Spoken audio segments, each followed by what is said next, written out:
Okay, so this is my very first test and recording using the Red5 Audio RV4, which is this microphone, which is basically, it's just like a mid-sized pencil, which is a cardioid condenser type. The way I've got this wired at the moment is it's all XLR through to the camera. The camera's doing all the gain staging. The camera's only a 3.5mm input, so it's obviously unbalanced at the camera end. So this isn't it, although it's wired through an XLR cable, it's not balanced to the camera, but it won't matter for this run anyway, and it won't be subject to any kind of RFI or anything like that. So this is perfectly fine for this type of setup. What it is, I'm going to test it like this with no filtering on it.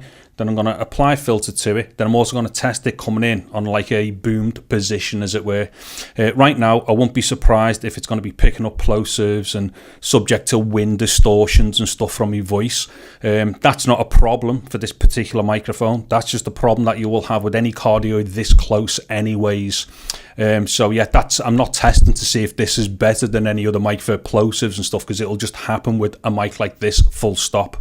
Okay, so the point is, I think this microphone is quite possibly usually referred to as a instrument mic, but in my experience, it doesn't matter, you know, what a typical usage of a microphone is for. If it can be used for something else, just use it in, you know, whatever position or whatever application you know it works in. So there's no reason why this can't be used as a dialogue microphone as long as it works properly.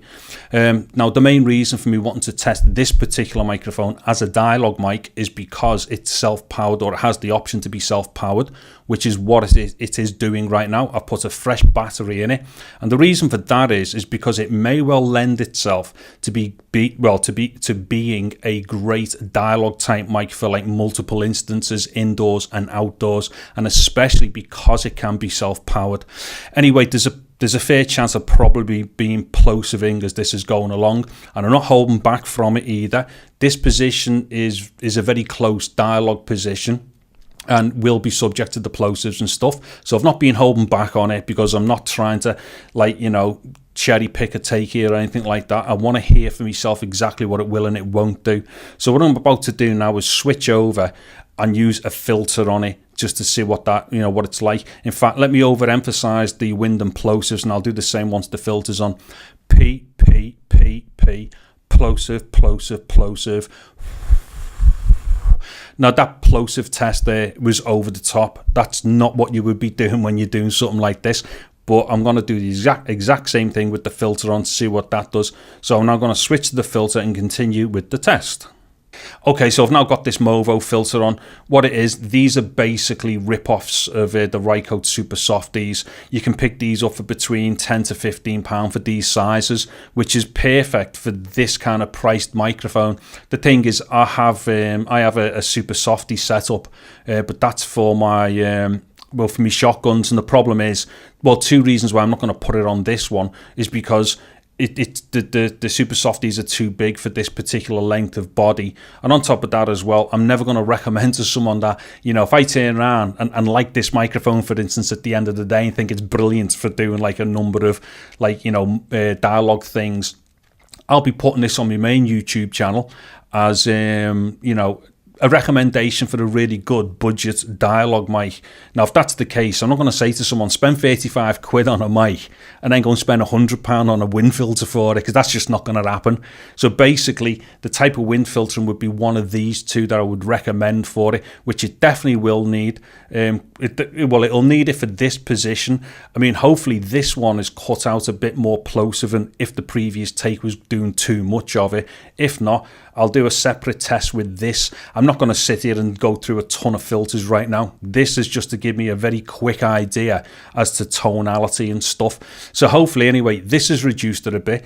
And hopefully it hasn't impeded the tone too much either. Although anything that you put on any microphone which kind of is inherently designed to stop wind or plosives will have an impact on tone. It's just how it works. There's no getting around the physics of that.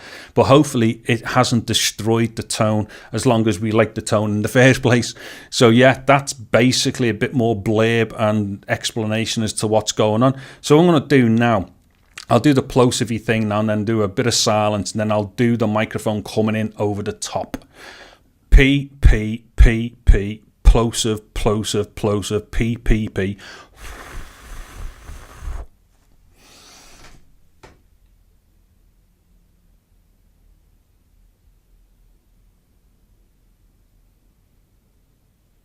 So what it is now, I've got the mic in a typical boomed position, so it's just out of the frame there. Now, the one thing I've noticed immediately, it's not a very loud microphone.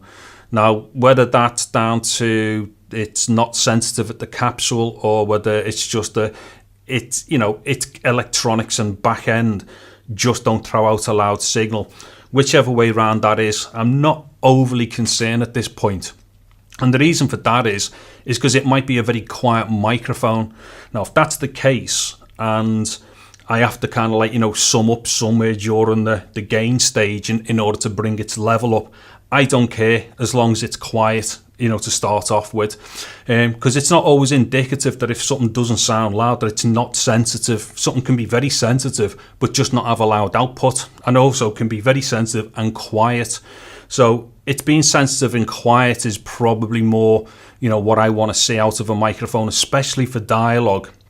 And especially within instances where you might be in quieter surroundings, where in between someone's dialogue, there might be a bit of noise occurs because of the microphone. Now, as long as this is fine for all that, I've got no problem with it. The other thing as well with this particular mic, I think it's fair to say that it's probably touted as an instrument mic.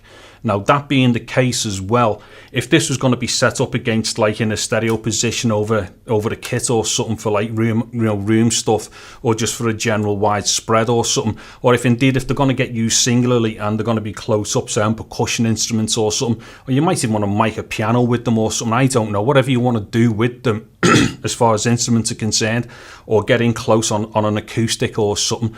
The thing is with all that, it's not, them kind of like uses are not going to be kind of like getting battered by wind as they would do off a voice and plosives and stuff. They have some of their own issues as well, but they most certainly wouldn't have the same issues as what recording dialogue would. But also as well, they are going to be much louder SPL type environments or SPL conditions. So if the microphone isn't mega sensitive or mega loud on the output, it wouldn't even come into it. If this was getting thrown 6 inches close to a djembe or something, well, maybe not a djembe, but if this was coming in over a tom or something like that, you're never going to even worry about anything to do with like its inherent noise or its sensitivity, because as long as it can handle the SPLs that close, it's going to be fine.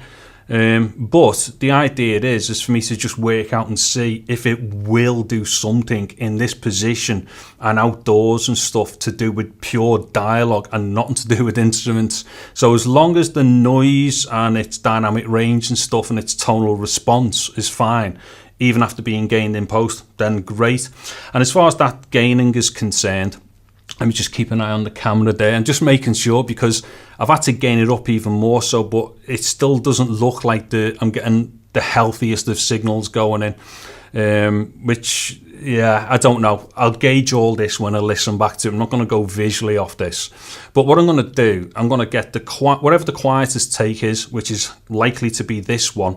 I'm going to raise it up to 0, and then what I'm going to do, I'm going to use a limiter to clear off about the top, say, 5 dB worth of peaks, and that's just so I can just take out 5 dB and then resum it by 5 dB to bring the overall level up. Now, that type of limiting, the way I'll do it, it won't be noticeable as a dynamics process. I'm literally just trying to take out strenuous peaks which otherwise stop me from using the entire dynamic range. So I'm not going to be going for dynamics processing per se. I'm just going to try and limit a bit so I can then drag it back up and resum it so I've got more of a healthier output. So what I'll do, I'll be doing that for all 3 takes. When it was close without the filter on, then with the filter, and then up in this position here.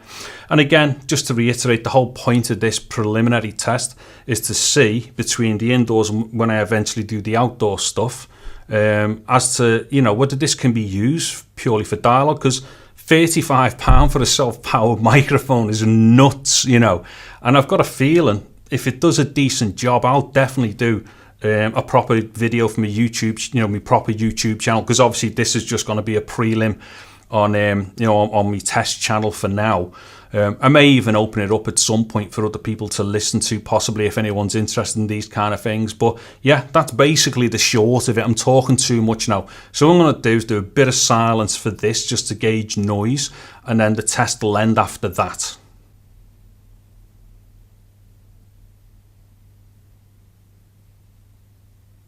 Okay, so if I have actually left this open at some point for other people to maybe find and come across on my test channel, yeah, if you have a look in the links below, there'll be links to my proper YouTube channel where hopefully by now I will have done a full review of this microphone. Anyway, if anybody has seen this, thank you very much for watching this video. Take care and goodbye now.